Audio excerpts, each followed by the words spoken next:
Now, our next chapter is S block elements. दो chapters है, S block and P block elements अब हमारे पास. Now, S block elements हमारे पास है. अब S block elements में जो है ये S block element, पहले मैं आपको बताना चाहूंगा, आपको वैसे पता भी है, जो group first and group second है, हमने ऑलरेडी किया है क्लासिफिकेशन ऑफ एलिमेंट्स में. Group first and group second को हम बोलते हैं एस ब्लॉक एलिमेंट्स, राइट. तो ग्रुप फर्स्ट में आपको पता है हाइड्रोजन तो वैसे रखते हैं 17 में के ऊपर भी, एक्चुअल में लिथियम, ठीक है ना. फर्स्ट ग्रुप लिथियम के बाद सोडियम, फिर potassium, rubidium, caesium, francium, group first के. सेकंड ग्रुप, ठीक है ना, यहां से beryllium, magnesium, calcium, strontium, barium and radium, correct. ये group one and group second, इनको हम कलेक्टिवली नोन कहते हैं एस ब्लॉक एलिमेंट्स. अब क्वेश्चन आएगा, पहला क्वेश्चन मान लीजिए हम करेंगे, what are S block elements. तो आप कहेंगे सिंपल, दो पॉइंट्स इसमें है. एस ब्लॉक एलिमेंट्स है क्या? तो पहला क्वेश्चन इसमें है, इसका आंसर होगा एस ब्लॉक एलिमेंट्स का कि ये वो group first and group second elements को हम बोलते हैं, एंड ग्रुप सेकंड एलिमेंट्स को हम बोलते हैं एस ब्लॉक एलिमेंट्स. क्यों कहते हैं एस ब्लॉक एलिमेंट्स? बिकॉज जो इनमें लास्ट इलेक्ट्रॉन है, वैलेंस इलेक्ट्रॉन है, इन एलिमेंट्स में valence electron enters, valence electron rather, not electron, एक ही इलेक्ट्रॉन, लास्ट वाला electron enters outer S, enters outer S, S में चला जाता है. आउटर एस एनर्जी सबशेल या ऑर्बिटल लिख लो, कोई एक ही बात है. S energy subshell, S orbital में ही चला जाता है वैलेंस इलेक्ट्रॉन्स. और इसी के साथ इसमें ये भी लिखेंगे, ग्रुप फर्स्ट को दूसरा नाम है अल्कली मेटल्स. अब क्यों है वो हम बताएंगे, अभी याद रखना है. ग्रुप फर्स्ट का alkali metals and group second का नाम है alkaline earth metals. Alkali metals and group second का नाम है अल्कलाइन अर्थ मेटल्स. तो ये पहला क्वेश्चन हो गया, what are S block elements. क्या है आप इसका answer? Elements present in group first and group second of modern periodic table constitute S block elements. In these elements, last electron, valence electron enters outer S energy subshell. Group first elements are also known as alkali metals and group second are known as alkaline earth metals. So इस chapter में obviously इसका मतलब ये हुआ, इस chapter में अगर हमने स्टडी करना है, एक अल्कली मेटल स्टडी करना है और अल्कलाइन अर्थ मेटल के बारे में स्टडी करना है, right. This was first.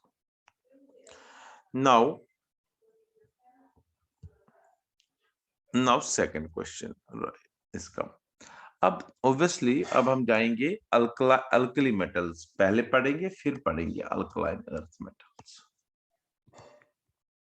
What are alkali metals? Alkali metals क्या है?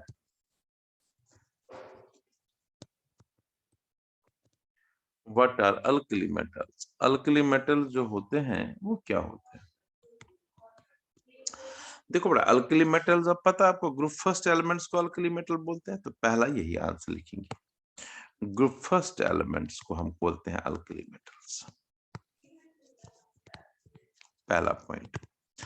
अब जो अल्कली मेटल्स है इसमें कौन कौन सा है? मेटल है तो नेचुरली लिथियम, हाइड्रोजन को छोड़ दो, लिथियम है, सोडियम है, पोटेशियम है, रुबिडियम है, सीजियम है और फ्रांसियम है. फ्रांसियम रेडियो एक्टिव होता है, इसको नॉर्मली स्टडी करते नहीं बिकॉज ये डिसइंटीग्रेट हो जाता है, इसका हाफ लाइफ पीरियड बहुत छोटा होता है, ये निकल जाता है, खत्म हो जाता है. तो अब बचा lithium, sodium, potassium, rubidium, caesium. These are present in group first of the modern periodic table. So what are alkali metals?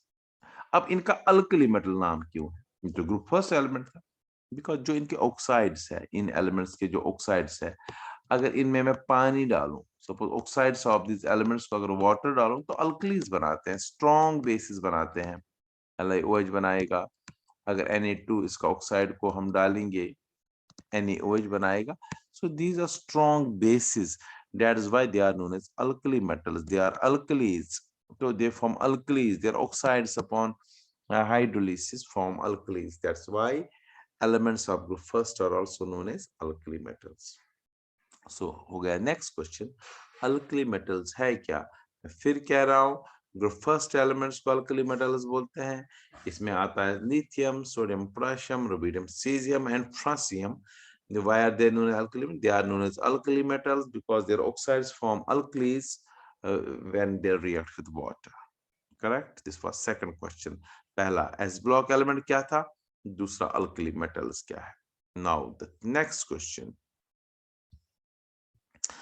Next question है इसका, write electronic configuration of S. Write पहले मैं जनरल लिख रहा हूँ, general EC of S block elements. Aldous हमें alkali metal कर रहे हैं, लेकिन S ब्लॉक का भी हम लिख रहे हैं। S ब्लॉक एलिमेंट्स की जनरल EC जो होती है वो लिख लीजिए, सिंपल नोबल गैस।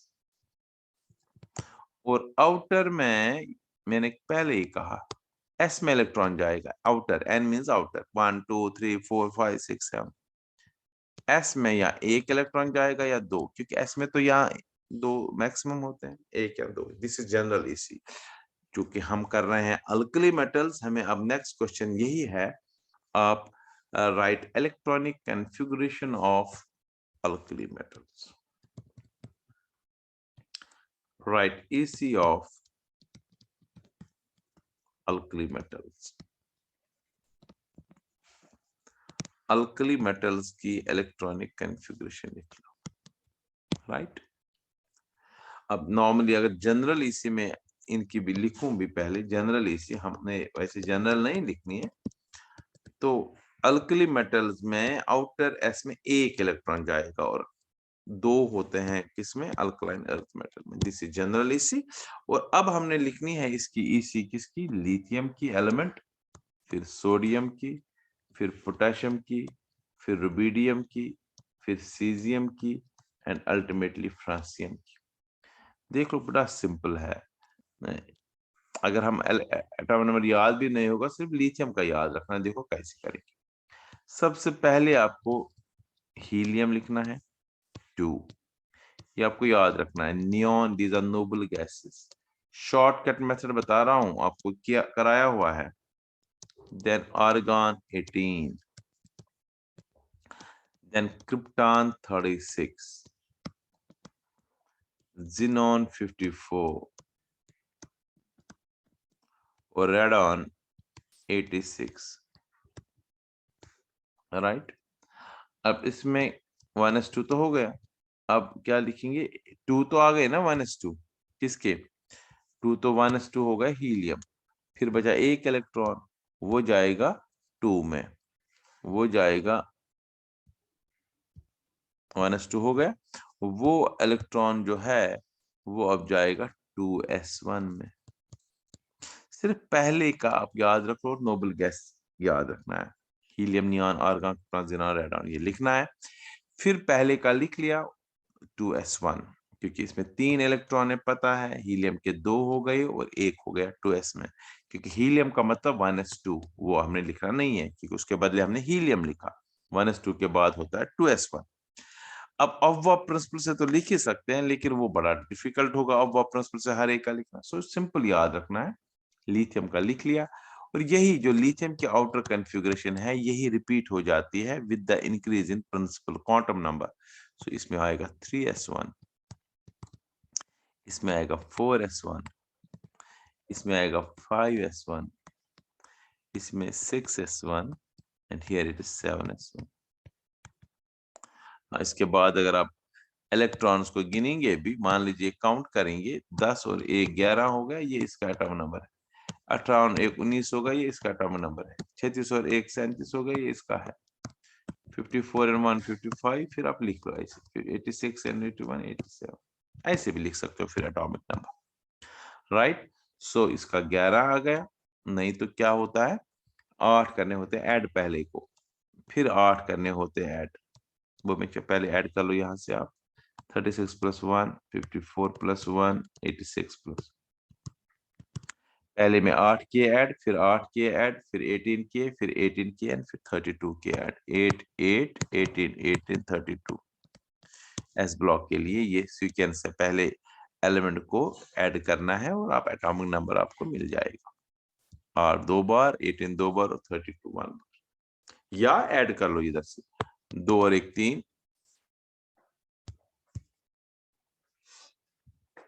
ये देखो 2 और 1 3 3 लिखा, 10 और 1 11 11 लिखा। तो ऐसे ये तो होगी electronic configuration of S block elements, right. Element हो गया पहले हेडिंग में, atomic number and electronic configuration, right. ठीक है, तो ये था क्वेश्चन इलेक्ट्रॉनिक कॉन्फ़िगरेशन वाला।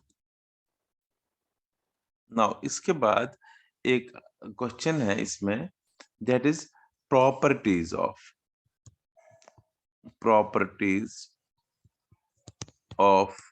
alkali metals, physical properties, chemical properties, atomic properties। ठीक है ना। Let us do atomic properties first। Atom के साइज की वजह से कुछ प्रॉपर्टीज है, सपोज साइज की बात करें या आयनाइजेशन एंथैल्पी की बात हम करें, ठीक है ना, ये एक एटॉमिक प्रॉपर्टीज कहलाती है। तो let us first take atomic size. Atomic size क्या है इनका, अल्कली मेटल्स का एटॉमिक साइज देख लीजिए। एटॉमिक साइज की बात जब हम करते हैं, ये हमने ऑलरेडी किया हुआ है क्लासिफिकेशन ऑफ एलिमेंट्स में, lithium, sodium, potassium, rubidium, caesium, francium, यहाँ पर मैं लिखता हूँ बेरिलियम, ठीक है, magnesium, calcium, strontium, barium, radium. तो आपको पता है ऐसे ऐसे साइज, आपको पता है size decreases along the period, और डाउन द ग्रुप आपको पता ये भी है एटॉमिक साइज इंक्रीजेस। फिर हमने ये भी कहा था अलोंग द पीरियड क्यों साइज डिक्रीज होता है, due to increase in effective nuclear charge, shell same रह रहे हैं, इफेक्टिव न्यूक्लियर चार्ज बढ़ रहा है। एंड डाउन द ग्रुप क्यों size, down the group size क्यों बढ़ रहा है, due to increase in number of electronic shells, right. अब जो एटॉमिक साइज जो है, फिर सबसे बड़ा किसका होगा, लिथियम का बड़ा होगा ना, तो बेरिलियम से छोटा होगा, क्योंकि अलोंग द पीरियड तो डिक्रीज हो रहा है। ऐसे सोडियम का बड़ा होगा और मैग्नीशियम का इससे छोटा होगा, पोटेशियम का बड़ा होगा, लेकिन डाउन द ग्रुप तो बढ़ रहा है। तो इसका मतलब है जो पहला अल्कली मेटल्स है, इनका जो साइज होता है सबसे ज्यादा होता है, ठीक है ना, मोर साइज। अपने अपने पीरियड की बात अगर करें, इन अल्कली मेटल्स का साइज सबसे ज्यादा होगा, ठीक है ना। और डाउन द ग्रुप साइज और बढ़ता है, लिथियम से सोडियम का बड़ा, सोडियम से पोटेशियम का बड़ा, potassium rubidium, caesium and so on. So down the group बढ़ेगा और अपने अपने पीरियड में सबसे ज्यादा इनका साइज है। So this is atomic size, they have larger atomic size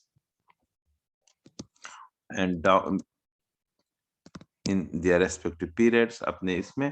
and down the group अगर हम जाएं, डाउन द ग्रुप और रादर अगर मैं अल्कलाइन अर्थ मेटल से इसको कंपैरिजन भी करूं, तो इनका साइज उनसे ज्यादा है, लिथियम का ज्यादा है बेरिलियम से, सोडियम का ज्यादा है मैग्नीशियम से, पोटेशियम का ज्यादा होगा कैल्शियम से, because we know along the period size decreases, down the group हमेशा साइज बढ़ता है। फर्स्ट प्रॉपर्टी थी simple atomic size, atomic property.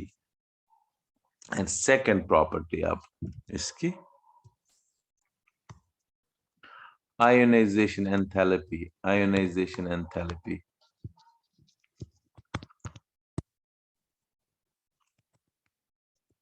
देखो ionization enthalpy is the amount of energy required to remove outermost electrons from isolated gaseous atoms. तो फिर मुझे बताइए atomic size, इनके एटॉमिक साइज के अगर मैं इनका बड़ा है तो जितना साइज बड़ा होता है आयनाइजेशन एंथैल्पी कम होती है, कम एनर्जी। मतलब मैं यहाँ दिखाता हूँ, अगर साइज बड़ा है किसी एटम का, ये न्यूक्लियस है, तो इधर से इलेक्ट्रॉन निकालना इजी होगा। और साइज अगर छोटा है, क्योंकि न्यूक्लियस की अट्रैक्शन इसके साथ ज्यादा होगी, यहाँ आई ज्यादा होगी।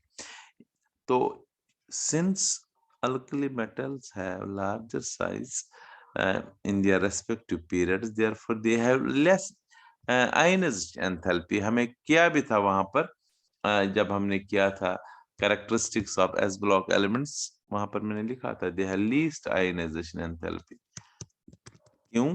क्योंकि इनका साइज बड़ा है, बिगर साइज है, साइज इनका बिग है, साइज इनका ज्यादा है as compare to other elements in their respective periods। So in down the group क्या होगा, ionization enthalpy के और कम होगा, further decreases। क्यों? क्योंकि further decreases क्योंकि साइज तो नीचे और बढ़ रहा है ना, इनका साइज बड़ा है इसलिए कम है, नीचे और बढ़ रहा है साइज इसलिए और कम हो जाएगा। तो फिर सबसे कम आयनाइजेशन एंथैल्पी किसकी होगी? होनी चाहिए थी फ्रांसियम की, लेकिन फ्रांसियम मैंने कहा ये रेडियो एक्टिव है, इसलिए हम सीजियम लेते हैं। सीजियम की सबसे कम आयनाइजेशन एंथैल्पी मैंने वहां पर भी लिखवाया था, हीलियम की सबसे ज्यादा और सीजियम की सबसे कम। अगर आपको याद होगा, हीलियम नोबल गैस है, नोबल गैस की सबसे ज्यादा होती है, सीजियम की सबसे कम होते पूरे एलिमेंट जो पीरियोडिक टेबल में ऑलमोस्ट 374 किलो पर मोल एनर्जी। इससे इलेक्ट्रॉन इजीली हम निकाल सकते हैं, आउटरमोस्ट इलेक्ट्रॉन्स। अगर सीजियम मेटल को मैं इवन सनलाइट में भी रखूं तो सनलाइट से भी इसमें इलेक्ट्रॉन निकल सकते हैं, क्योंकि इसकी आयनाइजेशन एंथैल्पी बहुत कम है, राइट। सो एटॉमिक साइज बताया और आयनाइजेशन एंथैल्पी बता दिया मैंने अभी।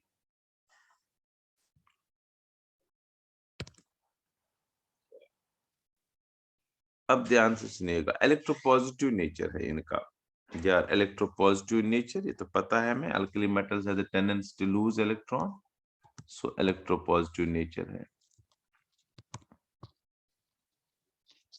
टिपिकल मेटल्स है ये, मेटल की प्रॉपर्टी ही यही होती है, जो इलेक्ट्रॉन लूज कर सकते हैं। They are electropositive in nature, they have the tendency to lose electron, therefore they are typical metals.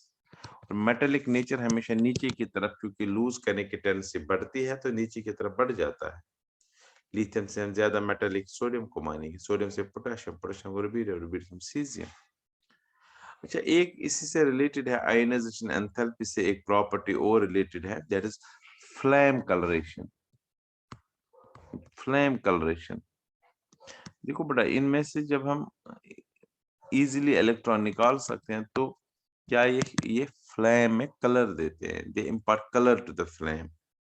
जब मान लीजिए सपोज मैं सोडियम को लेता हूँ, सोडियम का कोई साल्ट ले लो या सोडियम मेटल ले लो, इसको अगर फ्लेम के ऊपर रखें तो येलो कलर देता है। पोटेशियम देगा वायलेट कलर, ठीक है ना। क्यों देगा ये कलर? बिकॉज इनमें से इलेक्ट्रॉन, सपोज ये सोडियम मेटल है, इसमें उसको हीट किया हमने, इधर दिखाता हूँ, सोडियम मेटल है, इसको हमने हीट किया, हीट से इसके इलेक्ट्रॉन निकल गए, आयोनाइजेशन एंथैल्पी चूंकि इसकी कम है, ये इलेक्ट्रॉन फिर वापस आ जाता है। सॉलिड स्टेट में नहीं निकल सकता इलेक्ट्रॉन, इलेक्ट्रॉन निकल सकता सिर्फ और सिर्फ, याद रहे, गैस स्टेट में। तो ये इलेक्ट्रॉन जब वापस आता है ये इमिट करता है एनर्जी, और जो ये इमिट एनर्जी इसने की वो येलो वेवलेंथ से मिलती जुलती है उसकी वेवलेंथ, तो इसलिए हमें दिखेगा ये येलो। जो चीज कोई इमिट जो रेडिएशन करेगा वही कलर उसका होता है।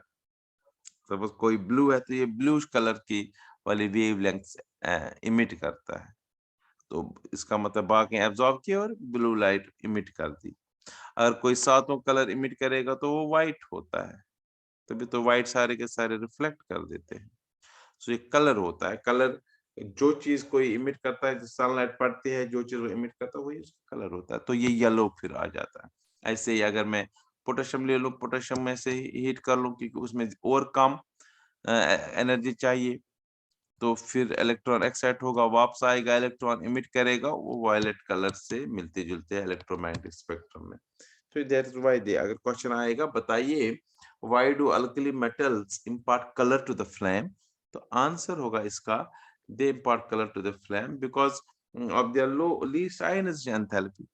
On heating, electron gets excited. These excited electrons have the tendency to come back to their original levels. When they come back to their original levels, they emit energy.